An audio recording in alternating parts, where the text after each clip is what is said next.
अभी तो भारतीय जनता पार्टी की सरकार बनी है और इस डबल इंजन की सरकार में प्रदेश का गरीब, देश का गरीब निश्चित रूप से प्रतिदिन एक दिवाली को महसूस करेगा जब इस डबल इंजन की सरकार में माननीय नरेंद्र मोदी जी के नेतृत्व में प्रदेश प्रगति और विकास की नई ऊंचाइयों को छुएगा और आने वाले 5 साल में राजस्थान देश का अग्रणी प्रदेश हर एक परिप्रेक्ष्य में बनेगा और निश्चित रूप से वो दिन जो है राजस्थान के 8 करोड़ लोगों के लिए एक दिवाली के जो है वो समान होगा। भारत संकल्प यात्रा शुरू होगी। ये विकसित भारत संकल्प यात्रा माननीय प्रधानमंत्री नरेंद्र मोदी जी ने 2014 में प्रधानमंत्री बनने के बाद में जो संकल्प देश के सामने व्यक्त किया था कि मैं सामान्य मानवी के जीवन में परिवर्तन लाने के लिए काम करूंगा और मेरी सरकार उसके लिए समर्पित रहेगी। आज देश में करोड़ों गरीबों के जीवन में परिवर्तन लाने में देश की सरकार काम के प्रयास कामयाब हुए हैं।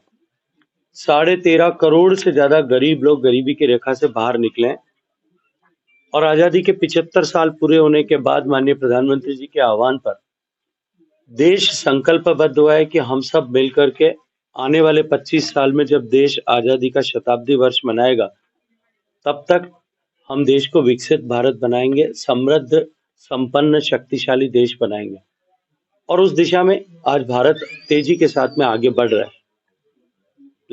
लेकिन विकसित भारत बनाने का यह आंदोलन जन जन का आंदोलन बने, देश का प्रत्येक नागरिक इसमें अपनी भूमिका को समझ करके उसके साथ में जुड़े और विकसित भारत बनाने के सपने को पूरा करने के लिए संकल्पबद्ध हो और 140 करोड़ लोग इसके साथ जुड़े। इस लक्ष्य को लेकर के इस यात्रा में इस चेतना को जागृत करने की दिशा में देश भर में ये काम प्रारंभ हुआ है। देश की 2.5 लाख पंचायतों तक यात्रा आगामी 26 जनवरी तक जाएगी, जहां एक तरफ लोगों में इस भाव का जागरण करना, माननीय प्रधानमंत्री जी का ये संकल्प कि जो भी योजना बनाएंगे उस योजना को 100% पात्र लोगों तक पहुंचे, हकदार लोगों तक पहुंचे, इसको सुनिश्चित करेंगे। लास्ट माइल कनेक्टिविटी में जो कुछ भी गैप, न्यूनता कहीं रह गई उसको चिन्हित करके सरकार उनके द्वार पर जाकर के गांव में और उसका सूचीबद्ध करके पंजीकरण करके शेष रह गए लोगों के घर तक भी वो लाभ पहुंचे, इसको सुनिश्चित करेगी।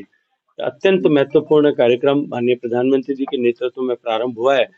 कल राजस्थान में भी राजस्थान के माननीय मुख्यमंत्री आदरणीय भजनलाल जी की उपस्थिति में यह कार्यक्रम प्रारंभ हुआ है।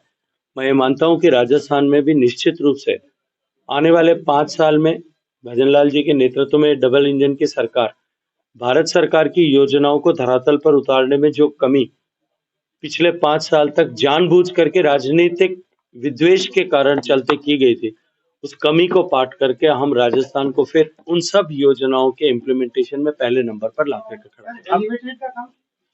बहुत जल्दी शुरू होगा, चिंता क्यों कर। एक वीडियो वायरल हो रहा है सर, पूर्व मुख्यमंत्री गहलोत साहब के साथ में, क्या पूछेंगे, क्या कुछ बात है? किसका वीडियो वायरल हो रहा है?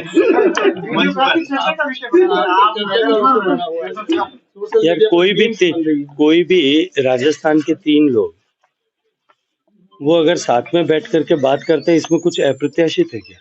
मैंने तो पहले भी अनेक बार कहा है कि किसी तरह का मनभेद करने की आवश्यकता नहीं है। मतभेद हो सकते हैं, उनकी आइडियोलॉजी अलग है, हमारी आइडियोलॉजी अलग है।